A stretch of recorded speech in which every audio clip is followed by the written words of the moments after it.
நான் பேசியது இன்றைக்கு வெளியிடப்பட்ட ஆளுநர் உரை திராவிட முன்னேற்ற கழகத்தின் கொள்கைகளுக்கு பட்டி டிங்கரிங் பார்த்து நீங்கள் வெளியிட்றீங்க.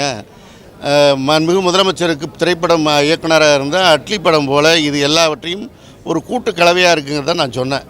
அது அந்த மொழி தான் அங்கே போய் சேரும். எந்த மொழியை வைத்து வந்தார்களோ அந்த மொழிக்கு செல்ல வேண்டும் தான் சொன்னேன். தம்பி, இந்த கிரிக்கெட்டு சினிமா இதெல்லாம் உதாரணம் சொல்கிறது, இதை வச்சு தான் நம்ம பழப்ப நடத்தினுக்கிறோம். நம்ம கூட ஒருத்தர் போட்டிக்கு வந்தாருன்னா என்ன சொல்கிறது அப்படின்னு எனக்கு தெரியல. ஆனால் அதுக்கு சரியாக பதில் குத்துக்கிறாங்க. அவர் சினிமா துறையை விட்டு வந்துக்கிறார், நீங்கள் சினிமாவை வச்சு உதாரணம் சொல்கிறீங்களே அப்படின்னு. அதுக்கு அவர் என்ன கவுண்டர் குத்தாருன்னு தெரியல.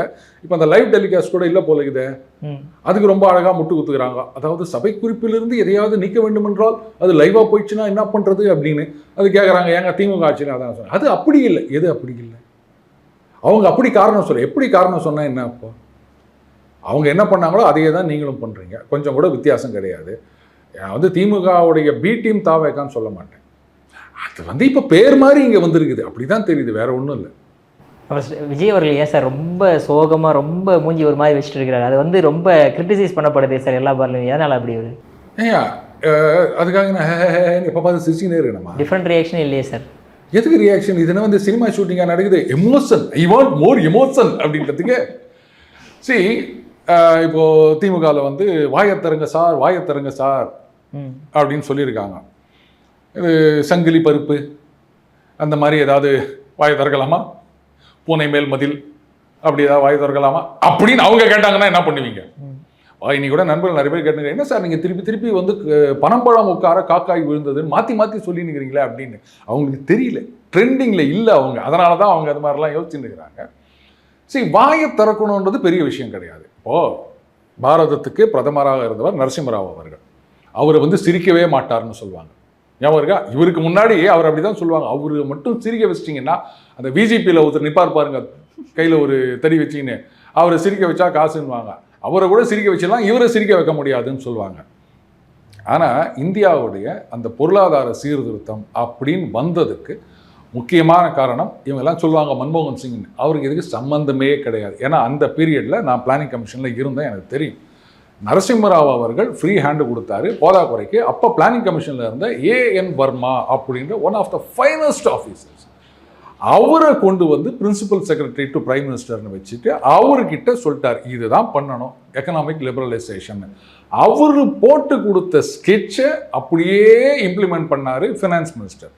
அவர் தான் சாதிச்சார்னா, அவர் இதுக்கு முன்னாடி ஃபினான்ஸ் செக்ரட்டரியாக இருந்திருக்காரு, எவ்வளோ பெரிய போஸ்ட்லாம் இருந்திருக்காரு. அப்போ நாடு என்ன நிலைமையில் இருந்ததுன்னு உலகத்துக்கே தெரியும். அதனால் ஏதோ மன்மோகன் சிங் சாதிச்சுட்டாருலாம் சொல்லாதீங்க.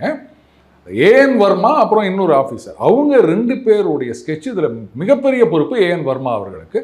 இதுதான் வழி அப்படின்னு சொன்னது நரசிம்மராவ் அவர்கள். பேசவே பேசாத, சிரிக்கவே சிரிக்காத பிரதம மந்திரியாக இருந்தவர். ஸோ அவர் தான் அது காரணம். அதனால் சிஎம் பேசணும் சிரிக்கணும்லாம் நான் எதிர்பார்க்கல. அவரை மாதிரி இவர் அந்த பொருளாதாரத்தை மேம்படுத்துவதற்கு, செலவை குறைப்பதற்கு, வருவாயை பெருக்குவதற்கு நடவடிக்கை எடுத்தாருன்னா, ஐயா நீங்கள் பேசவே வேணாங்க, நீங்கள் செஞ்சால் மட்டும் போதும், அவ்வளோதான் நாங்கள் கேட்குறது. ஆனால் இவங்களுக்கு வேற எதுவும் இல்லை. அதனால் அட்லி ஜெட்லி இப்படிலாம் ஏதோ பேசி நிற்கிறாங்க. நம்ம கூட ரைமிங்காக வருது இல்லை?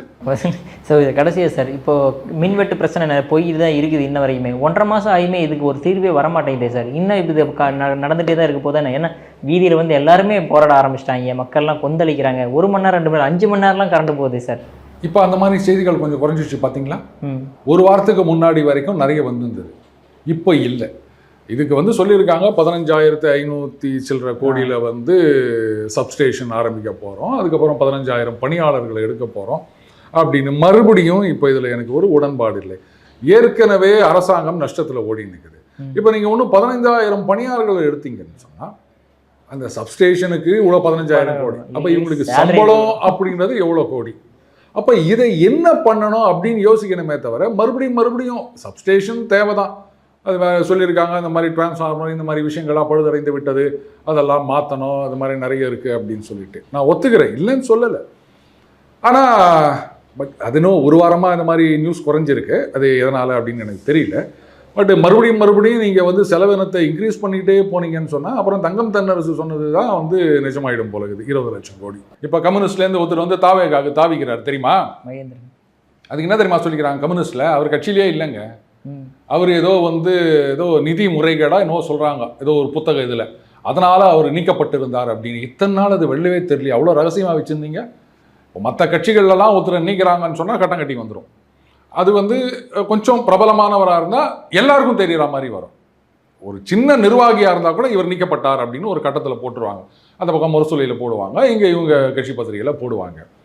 இது ஏன் யாருக்குமே தெரியல, யாருமே பேசலை? மகேந்திரன் அவர்கள் ஒரு சாதாரண தொண்டரா, எவ்வளவு பெரிய ஒரு நிர்வாகியாக தலைவராக இருந்தவர் கம்யூனிஸ்டில். அவர் பேர்லேயே நீங்கள் குறை சொல்லிட்டு கட்சியை விட்டு நீக்கிறீங்கன்னா இது அவ்வளோ ரகசியமாக வச்சுருக்கீங்களா? இந்த 15 கோடி 10 கோடி வாங்கினதை விட பெரிய ரகசியமாக நீங்கள் வச்சுருந்துக்கிறீங்க. நீங்கள் சொல்வீங்களே பாஜகவோட சேர்ந்தா அவங்க கூட்டணி கட்சியெல்லாம் முழுங்கிடுவாங்கன்னு. இப்போ உங்கள் கட்சியிலேருந்து ஆளை தூக்கி போட்டாங்களே, எங்கே கூட போய் வச்சு போகிறீங்க மூஞ்ச? இதெல்லாம் கேள்வி கேட்க மாட்டீங்களா? இல்லை ஒட்டுமொத்தமாக அங்கே ஹோல்லி ஓன்டு சப்சிடரி இவ்வளோ நாள் திமுக அந்த கட்சியை லீஸுக்கு எடுத்துட்டாங்க, இப்போ தாவேகா லீஸுக்கு எடுத்துட்டாங்கன்னு சொல்லணுமா?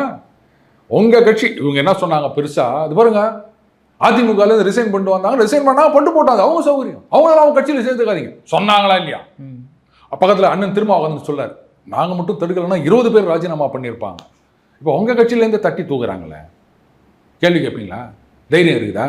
என்ன நீங்கள் இது மாதிரி பண்ணிட்டீங்க, நாங்கள் ஆதரவை வாபஸ் வாங்குகிறோம் சொல்லுவீங்களா? யோகியம் வரான் சொம்பத்து வைந்தான் ஞாபகம் வருது.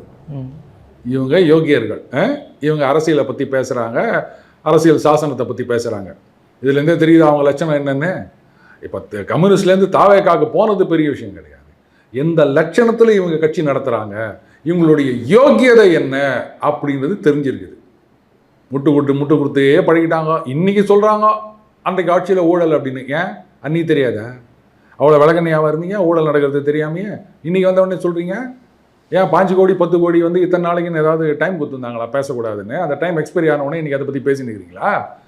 வெக்கங்கட்ட ஜென்மங்கள். பட் இருந்தாலும் தொகுதி பங்கீடுகள் தான் நாங்கள் கூட்டணியில் இருக்கோன்ற மாதிரிலாம் சொல்கிறாங்களா சார்? அப்புறம் விக்ரம், நான் ஒன்று கேட்குவாங்களேன், உங்களுக்கு ஒரு பையன் திருடன்னு நல்லாவே தெரியுது, அவனோட சேர்ந்து ஒரு பிஸ்னஸ் ஆரம்பிச்சு, இது பாருங்க இந்த ஷேரில் மட்டும்தாங்க, மற்றபடி எனக்கும் அவனுக்கும் கொள்கை அளவில் எந்த உடன்பாடும் இல்லை அப்படின்னு திட்டு பையனோட சேர்ந்து கடை ஆரம்பித்தா யாராவது ஒத்துப்பாங்களா? அந்த மாதிரி தான் இருக்குது. அதுக்காக நான் திட்டு பையன் அவங்கள சொல்கிறேன்லாம் நினைக்காதீங்க. அவங்க சொல்கிறதுக்கு நான் பதில் சொல்கிறேன். தொகுதி பங்கீடுன்னா யாரோட பங்கீடு? யாரோட வேணால் வச்சுப்பீங்களா? சரி, அப்போ தொகுதி பங்கீடு தான் கொள்கைக்கு இதுக்கு சம்மந்தம் இல்லைன்னா ஏன் பாஜகவோட கூட்டணி வச்சுக்காங்க? தொகுதி பங்கீடு தானே. நீங்கள் கேரளத்தில் அது மாதிரி பண்ணிருக்க வேண்டியது தானே, இல்லை வெஸ்ட் பெங்காலில் பண்ண வேண்டியது தானே. கொள்கை கிடையாது இல்லை, சீட் அட்ஜஸ்ட்மெண்ட் தானே, பண்ணிட்டு போங்க. யாரோட வேணா பண்ணிட்டு போங்க. அப்போ மட்டும் என்ன வருது? பண்ண மாட்டோம்லாம் சொல்லாதீங்க. ஏன்னு கேட்டிங்கன்னா தாவேகா பாஜகவோட பி டீம்னு சொன்னவங்க தான் கம்யூனிஸ்ட். இன்னைக்கு அந்த பி டீம் போட கூட்டணி சேர்ந்து நிற்கிறீங்க. பி டீமோட சேர்ந்தது பதிலாக டைரெக்டாக அந்த டீமோடையே சேர்ந்துருங்களேன், இது நல்லா இருக்கும்ல. ஏன் அவங்களுடைய வாலா தலையா வாடவர் காது கை அதோட போய் சேர்ந்து நிற்கிறீங்க? ஒட்டுமொத்தம் அவங்களோடய சேர்ந்துட்டு போங்களேன் வெக்கம் இல்லாமல்.